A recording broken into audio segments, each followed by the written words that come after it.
Walter, let me begin with you. Assassination is illegal under U.S. law. So how do we justify going in with all these troops and killing Osama bin Laden?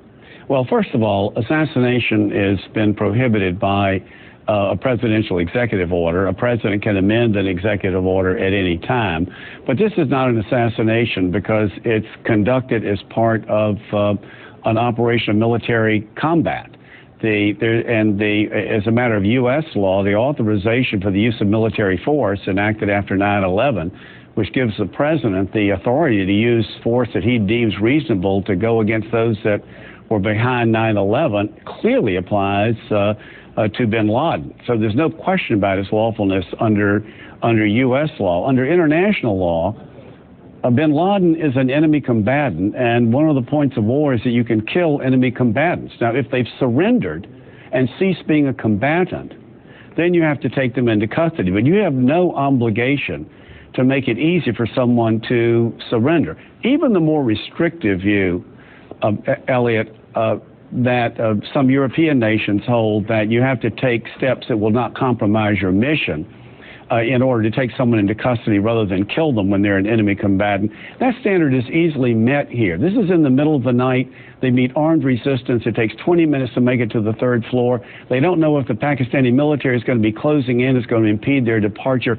Every second counts, and it would compromise the mission to do anything other than use lethal force against bin Laden and get him out as quickly as possible. All right. So even under a restrictive view, it's clearly lawful. Okay, Walter, I'll speak for the entire Supreme Court. You win that argument 9-0. You're way ahead. Now I'm going to push you a little bit. How about the drone attacks? Does it get a little tougher? We're sending drones into Pakistan, and there the targets are not nearly so well identified. We're dealing with people much lower down, either in Al-Qaeda or the Taliban, not so clear that they are in these senior positions. Is there any question there that we're pushing the U.S. prohibition on assassination?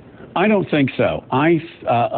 You are entitled to... The assassination ban is about the targeting governmental leaders for a political objective. We are going against a command and control structure in Pakistan and in Afghanistan of people who have made no hesitation to say that they are wanting to plot activities against the United States. There's a policy judgment to be made about how much you want to risk the loss of life of civilians or non-combatants, how careful you ought to be. Those are operational policy decisions, not decisions about the lawfulness of the use of military force. All right, I want to turn to David Gergen, who's been right at the center of those operational decisions in the Oval Office with multiple presidents when these decisions are made. First, does the president, when he's determining what the policy, what to do here, do you consider the legality, or do you just say, we're going to get bin Laden, we'll worry about the legal mess thereafter, call the lawyers in once we're done?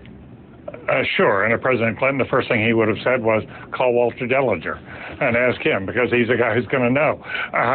And so, that would have been the right answer. Walter is was a Solicitor General, is a wonderful constitutional scholar. And Elliot, you've been a heavyweight in the law as well. So I'm not going to argue there, but a president would normally do that, yes. But the president would also ask a moral question: is it right, in effect? And I think that the answer comes to the same place. And that is, this is a man who declared war on the United States. He was a combatant. He said that he would never be taken alive. He gave indications that he would have explosives on him. And in the middle of the night, under those circumstances, it seems to me morally justified, rooted in some sense of natural law, that you could take him out.